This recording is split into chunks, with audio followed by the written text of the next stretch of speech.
Assalamualaikum warahmatullahi wabarakatuh. Salam sejahtera bagi kita sekalian. Salam sehat, salam olahraga.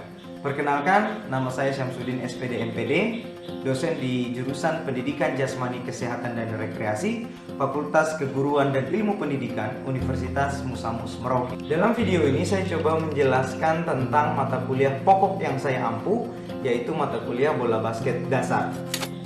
Saya dipercaya mengampu mata kuliah ini karena semenjak duduk di bangku perkuliahan, olahraga bola basket adalah salah satu cabang olahraga yang saya geluti hingga saya saat ini berstatus menjadi wasit di tingkat provinsi dengan lisensi B2. Dalam video ini juga saya akan menjelaskan terkait tentang bagaimana saya mendelivery mata kuliah, bagaimana saya berinteraksi dengan mahasiswa, dan bagaimana saya mengevaluasi atau memberikan nilai secara objektif dan jujur kepada mahasiswa pada mata kuliah bola basket dasar. Namun sebelum saya menjelaskan tentang bagaimana mekanisme perkuliahan ini dijalankan, izinkan saya sedikit men-share terkait tentang profil lulusan dari jurusan Pendidikan Jasmani Kesehatan dan Rekreasi Universitas Musamus. Yang pertama, para lulusan nantinya diharapkan dapat menjadi pendidik di bidang pendidikan jasmani, kesehatan, dan rekreasi. Yang kedua adalah menjadi pembina dan instruktur cabang olahraga. Dan yang ketiga adalah sebagai peneliti di bidang pendidikan jasmani, kesehatan, dan rekreasi. Oleh karena itu, mata kuliah ini muncul karena bola basket adalah salah satu mata kuliah atau cabang olahraga yang populer dan digemari khususnya di tanah Papua bagian selatan atau di Kabupaten Merauke dan sekitar. Mata kuliah bola basket dasar memiliki bobot 2 SKS yang ditempatkan di semester 2 atau semester genap, yang mana mata kuliah ini bersifat wajib yang akan menjadi prasyarat untuk mata kuliah selanjutnya, yaitu bola basket lanjutan. Mata kuliah ini dirancang agar mahasiswa mampu menguasai teori ataupun praktik tentang teknik dasar permainan bola basket, kemudian mengembangkan potensi diri mereka dalam cabang olahraga bola basket, kemudian mengetahui strategi dan taktik baik itu menyerang maupun bertahan, dan juga peraturan dasar untuk permainan bola basket. Selanjutnya saya akan menyampaikan capaian pembelajaran tatap muka atau CPTM. Saya mencoba membagi 8 CPTM, yaitu yang pertama, mahasiswa mampu mendeskripsikan pengertian permainan bola basket dan sejarah perkembangan bola basket. CPTM yang kedua, mahasiswa mampu mendeskripsikan sarana dan prasarana yang digunakan dalam permainan bola basket serta mempraktikkan jenis pemanasan yang tepat untuk permainan bola basket. CPTM yang ketiga, mahasiswa mampu memahami tujuan latihan teknik dasar passing, kegunaan passing dalam permainan bola basket, mempraktikkan latihan passing, permainan bola basket, serta menganalisis variasi latihan passing dalam permainan bola basket. CPTM yang keempat, mahasiswa mampu memahami tujuan latihan teknik dasar dribbling, kegunaan dribbling dalam permainan bola basket, mempraktikkan latihan dribbling dalam permainan bola basket, serta menganalisis variasi latihan dribbling dalam permainan bola basket. CPTM yang kelima, mahasiswa mampu memahami tujuan latihan teknik dasar shooting, kegunaan shooting dalam permainan bola basket, permainan latihan shooting dalam permainan bola basket, serta menganalisis variasi latihan shooting dalam permainan bola basket.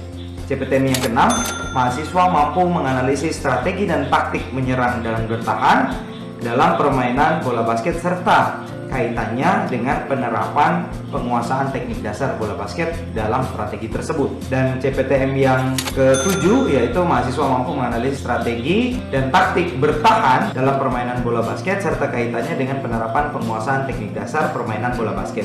Dan CPTM yang terakhir, yaitu mahasiswa mampu mengidentifikasi jenis foul ataupun pelanggaran dalam konteks prinsip silinder sebagai dasar dalam penentuan foul permainan bola basket. Nah, CPTM tersebut jika dibagikan ke dalam minggu pertemuan seperti yang ada di slide berikut, yaitu CPTM 1 dilaksanakan di minggu pertama, CPTM 2 dilaksanakan di minggu kedua dan ketiga, CPTM 3 di pertemuan minggu keempat dan kelima, CPTM 4 di minggu pertemuan ke-6 dan ke-7. Selanjutnya kita melaksanakan UTS untuk merefleksi kembali pertemuan 1 sampai ke-7.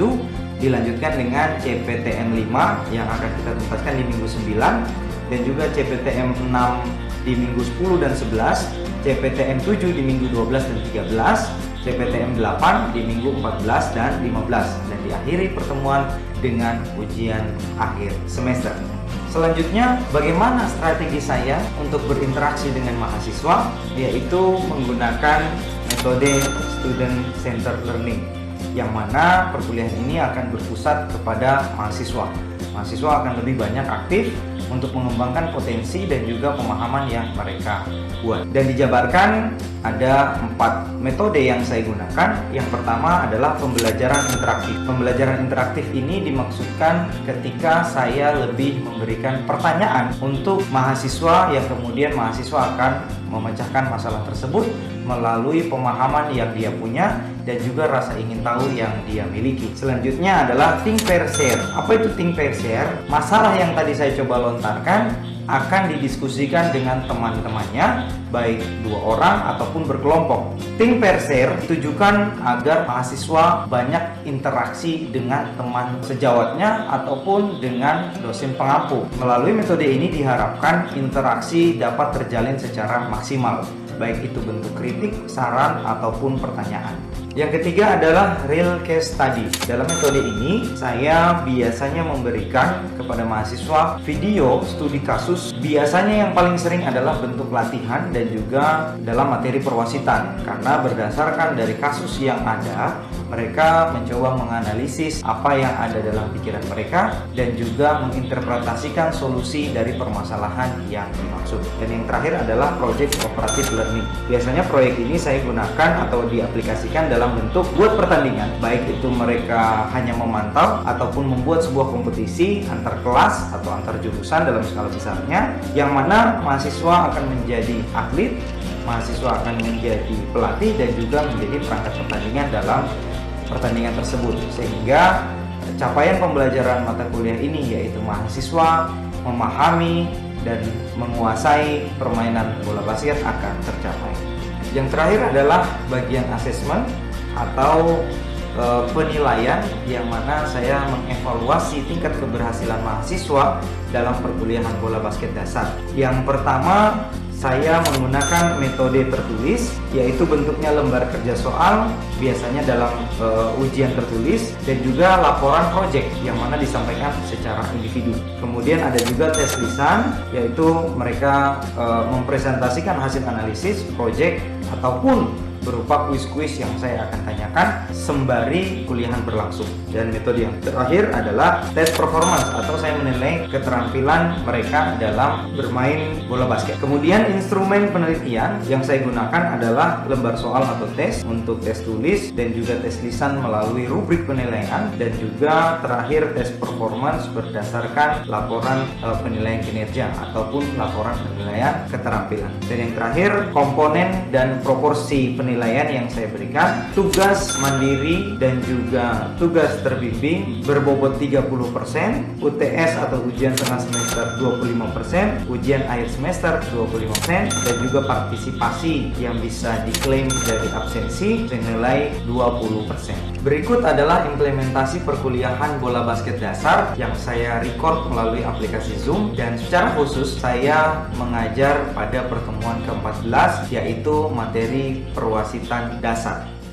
Assalamualaikum warahmatullahi wabarakatuh. Selamat sore adik-adikku sekalian. Sore ini kita akan mengikuti perkuliahan bola basket dasar di pertemuan ke-14.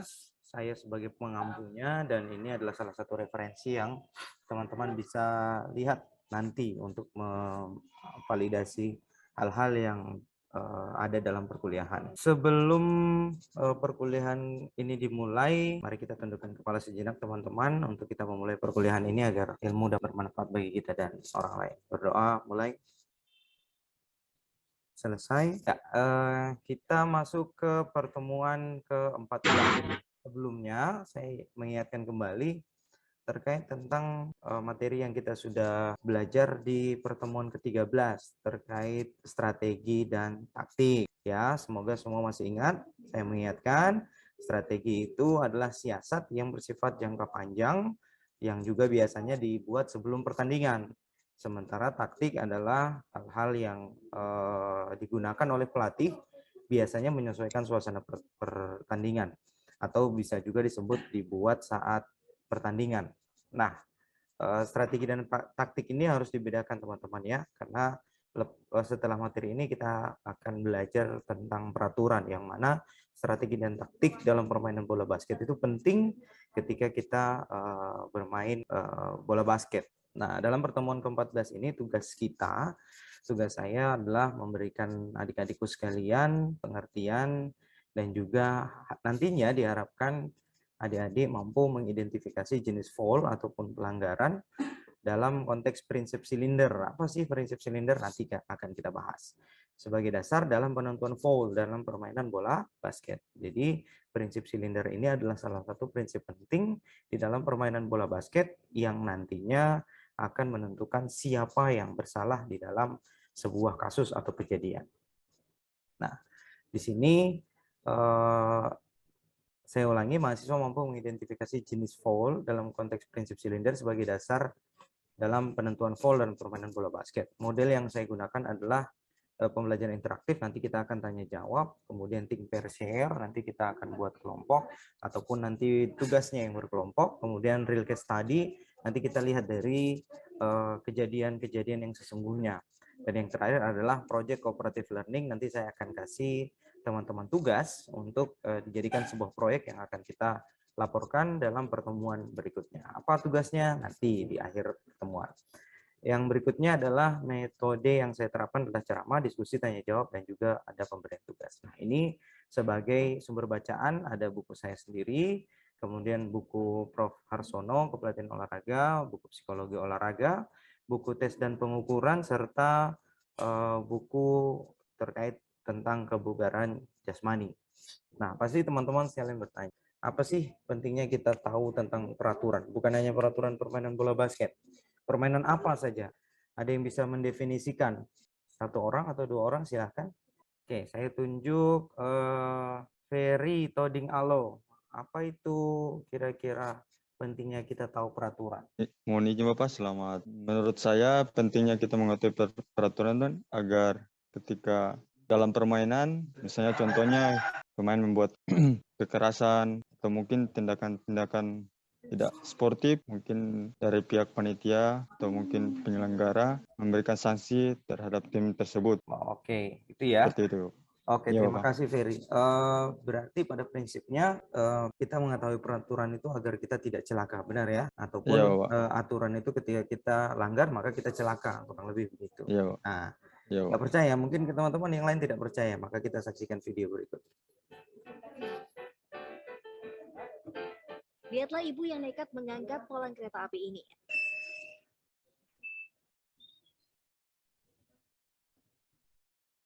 Dan inilah yang dinamakan koala.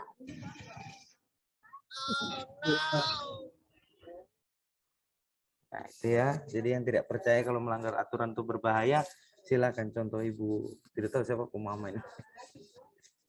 Gitu ya. Oke. Nah, kita lanjut teman-teman. Kenapa kita menjadi penting untuk memahami peraturan terkait permainan bola basket? Karena ketika kita nanti jadi guru, nanti kan teman-teman lulus jadi guru, maka mau tidak mau kan teman-teman jadi guru olahraga akan merangkap sebagai pelatih ketika ada pertandingan. Nah, pelatih yang ideal itu harus memiliki pengetahuan, pengalaman, dan juga karakter. Salah satu poin penting yaitu pengetahuan. Pengetahuan di sini maksudnya apa? Berarti teman-teman mengetahui atau memahami terkait tentang peraturan, biar anak-anak sekolah atau yang kita bawa, anak didik kita, tidak dirugikan atas peraturan yang sudah ada. Kalau kita gurunya aja nggak tahu peraturan, maka hal itu menjadi fatal, gitu ya teman-teman. Oke, saya masuk ke pengertian foul. Foul secara umum dalam bola basket terjadi apabila pemain berniat mencederai atau menghentikan pemain dengan cara yang salah. Hukuman yang diberikan jika suatu tim melakukan foul beragam. Ada yang menghasilkan 2 kali tembakan ataupun 3 kali tembakan, tergantung di mana pelanggaran itu dilakukan. Itu kutipan dari buku saya, nanti bisa dicek di halaman 95. Maksudnya gini, ini kan ada ring, ada daerah bersyarat. Semua yang masuk di area ini dan melakukan upaya tembakan adalah mencetak nilai 2. Sementara yang di luar sini berpeluang untuk mencetak nilai 3 selama dia 3 tidak poin. menginjak garis. Nah, ketika dia berupaya untuk mencetak angka 2 dan dia dilanggar, maka hukumannya 2 kali tembakan bebas. Kalau dia berada di luar sini dan berpeluang mencetak 3 angka kemudian dilanggar, maka hukumannya adalah 3 poin. Sampai situ ya.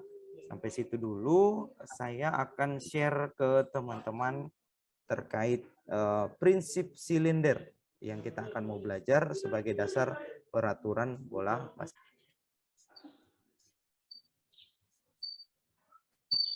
Peraturan dasar, ground rules-nya.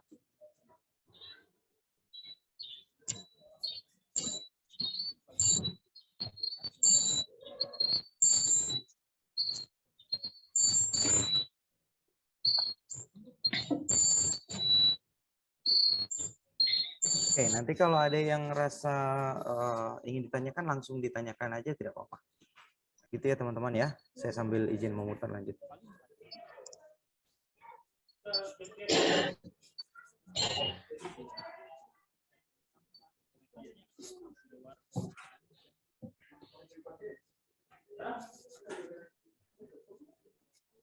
Oke, prinsip silinder ya teman-teman ya. Jadi dijelaskan bahwa kita mengalami penjagaan yang sah atau kita dianggap penjagaan yang sah apabila kita sudah menjajaki daerah yang ada di silinder ini. Nah, kalau batas atasnya sejauh apa, Pak? Batas atasnya tuh sampai ke langit. Itu tidak terhingga, gitu ya. Nah, bagaimana penerapannya? Kita Oke. Jadi, saya boleh bahasakan begini, adik-adikku sekalian. Kalau untuk menentukan siapa yang foul, siapa yang melanggar dan dilanggar, dalam prinsip silinder ini dijelaskan bahwa siapa yang punya rumah duluan, paham ya? Siapa yang sudah menjajaki duluan tempat itu, maka dia yang punya rumah. Siapa yang masuk ke rumahnya orang, dia yang melanggar. Kurang lebih begitu. Pemain boleh bergerak menuju posisi mana saja di dalam lapangan selama posisi, saya ulangi, selama posisi tersebut belum ditempati lawan.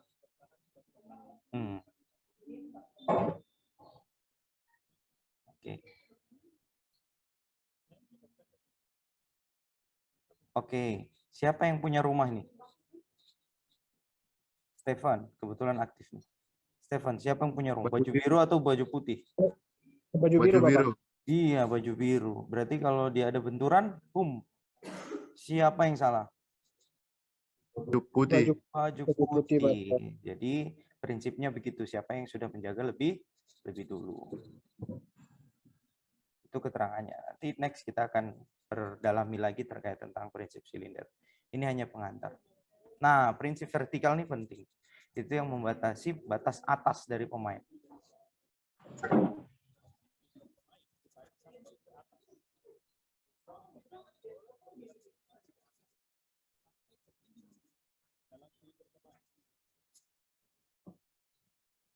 Setinggi mungkin.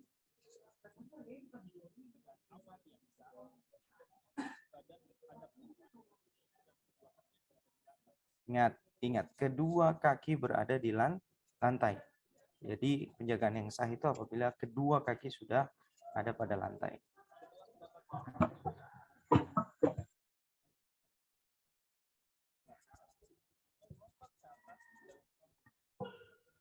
Kalau dalam kasus ini dia ke depan, kira-kira bagaimana si biru?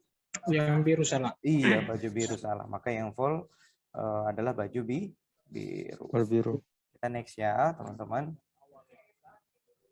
Oke, kita ulang dari ketika terjadi kontak normal, karena momentum pemain yang sedang bergerak tidak ada gerakan tambahan yang dapat menyebabkan foul, maka kontak yang terjadi adalah kontak yang sah. Oke, kurang lebih prinsipnya sama, teman-teman. Saya lanjut di ini. Kita akan belajar tentang hand checking. Mana hand checking nih? Bisa lihat ya, tangannya nih. Secara tubuh dia sah. Ya, tapi apakah ini di dalam silindernya, teman-teman? Tidak, dia keluar dari silinder. Iya, dia keluar dari silinder. Hand checking pada pemain menyerang yang ada di udara. Tek, dia udah di udara. Sah, legal dia ke atas. Tapi apa yang terjadi di sini? dia melakukan genggaman atau sentuhan yang dapat mengganggu konsentrasi dari penyerang. Jenis head checking yang berikut, secara silinder yang putih sah, secara silinder. Tapi apakah tangannya ini dalam silinder? Tidak, seharusnya dia tidak menggunakan tangannya di belakang lawan. Nah, itu juga foul. Saat ini ada momentum dia keluar dari silinder, tetap masih dalam silinder. Tapi kalau kita lihat secara utuh setelah dia mendorong, dia keluar daripada prinsip silindernya. Ya.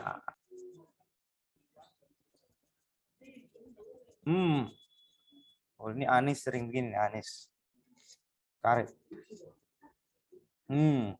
Habis itu baru protes. Wasit mata menyala. Pelan dia yang foul. Ini juga tidak boleh, teman-teman. Kenapa kira-kira tidak boleh putih keluar? Atau kenapa kira-kira putih full? Satu orang mungkin Anis Karet. Karena dia memegang dari baju hitam yang melakukan defense, Pak. Dan dia keluar dari wilayah defense. Silinder. Oke, kita concern ke silinder. Prinsip silinder. Ini videonya cukup panjang, tapi saya izin skip. Pada prinsipnya sama, nanti tinggal kalau ada yang mau mengembangkan, kita tinggal kembangkan aja. Oke, ini satu poin yang penting sebelum kita akhiri pertemuan, gerakan pemain penyerang yang menyebabkan foul. Jadi tidak selamanya pemain bertahan aja yang foul, teman-teman. Pemain penyerang pun sering melakukan foul.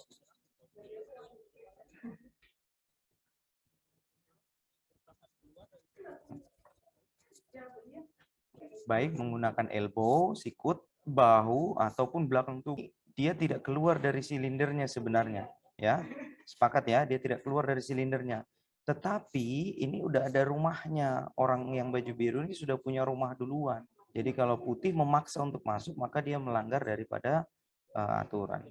Gitu ya, semicircle. Nah, semicircle ini kita akan kembangkan di mata kuliah bola basket lanjutan. Tapi pada prinsipnya sore ini poin saya adalah teman-teman sekalian bisa mengerti ataupun memahami terkait tentang prinsip dasar dari silinder. Sebelum kita akhiri, ada yang ingin bertanya, silakan. Mungkin saya sedikit, Bapak. Oh iya, silakan. Pada saat melakukan pelanggaran itu dengan tim A atau tim B dengan secara bersamaan, itu keputusan wasit bagaimana, Bapak? Oh oke, baik. Terima kasih Ferry. Terima kasih pertanyaan yang luar biasa. Saya tidak usah pakai video lagi, saya langsung menjelaskan saja. Jadi ketika ada pemain tim A dan tim B secara bersama-sama melakukan pelanggaran, maka dalam bola basket ada istilah double foul. Double foul itu hukumannya diberikan oleh kedua tim dengan mencatat pemain-pemain yang melakukan pelanggaran. Ingat ya, kalau di dalam bola basket itu satu orang melakukan 5 kali pelanggaran, maka dia foul. Kalau sepak bola kan hukumannya kartu ya, kartu kuning, terus kartu kuning kedua keluar. Kalau bola basket, sekecil apapun pelanggaran yang dia buat, kalau itu dilakukan sebanyak 5 kali, maka dia dikenakan sanksi full out. Gitu. Nah, hukumannya apa kalau misalkan terjadi double foul? Kita lihat perkenaan bola terakhir atau penguasaan bola terakhir ke siapa dan boleh dilanjutkan. Kecuali Ferry misalkan pemain A dengan pemain B sama-sama memukul, tek. Tapi ada tindakan lanjutan, pemain B menendang misalkan atau kekerasan, maka pemain B akan dikenakan sanksi unsportsmanlike foul atau tindakan tidak sportif. Tapi dua-duanya tetap dikenakan foul biasa, tapi yang B ditambah dengan foul yang unsportsmanlike foul. Gitu Ferry, terima kasih ya. Ya Bapak. Oke. Pada pertemuan 15 nanti mohon adik-adik sekalian mencari sinyal wasit untuk berbagai jenis foul yang ada dalam permainan bola basket. Kemudian kita praktekkan.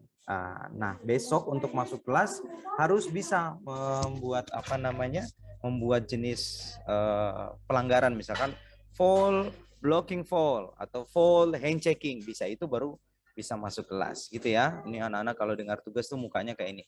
Udah tugas lagi. Gitu ya teman-teman ya.